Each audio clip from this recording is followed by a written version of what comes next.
భారత్లో pan card గురించి ప్రత్యేకంగా చెప్పనక్కర్లేదు. ప్రతి లావాదేవీల్లో పాన్ కార్డు ఎంత ఇంపార్టెంటో మనందరికీ తెలుసు. బ్యాంక్ అకౌంట్ నుంచి ఐటీ రిటర్న్స్ ఫైలింగ్ వరకు అన్నిటికీ పాన్ కార్డు ఉండాల్సిందే. అటువంటి పాన్ కార్డు లావాదేవీల్లో ఇప్పుడు కేంద్రం కీలక మార్పులు చేసింది.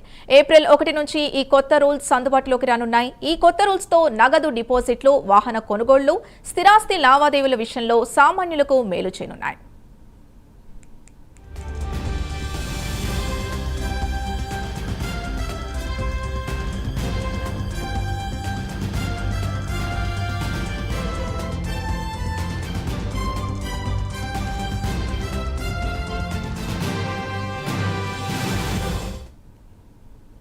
ప్రతిరోజు బ్యాంకులో 50,000కు పైగా నగదు డిపాజిట్ చేసేటప్పుడు పాన్ కార్డును ఉపయోగిస్తారు.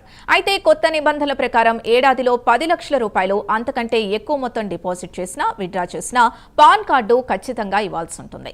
రోజువారీ పరిమితి స్థానంలో ఈ కొత్త నిబంధనను తీసుకొస్తున్నారు. ఇక వాహన కొనుగోళ్ల విషయంలో కీలక మార్పులు చేసింది. ఇంతకుముందు ఏ వాహనం కొన్నా పాన్ తప్పనిసరిగా ఉండాల్సిందే. కానీ ఇప్పుడు 5 లక్షల రూపాయలకు పైగా ఉంటేనే పాన్ ఇవ్వాల్సి ఉంటుంది.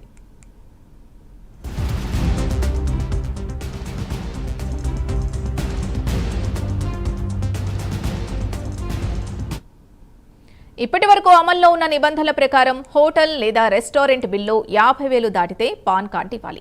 కొత్త నిబంధనల ప్రకారం ఈ పరిమితిని 1 లక్షకు పెంచనున్నారు.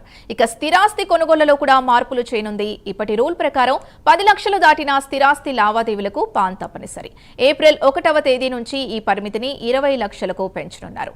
పైన చెప్పిన అంశాల్లో వెసులుబాటు కల్పించిన కేంద్ర ప్రభుత్వం బీమా రంగంలో మాత్రం పాన్ కార్డు రూల్స్ ని కఠినతరం చేసింది. ఎవరైనా కొత్తగా పాలసీ తీసుకునేటప్పుడు ప్రీమియం మొత్తంతో సంబంధం లేకుండా పాన్ కార్డు ఇవ్వాల్సిందే.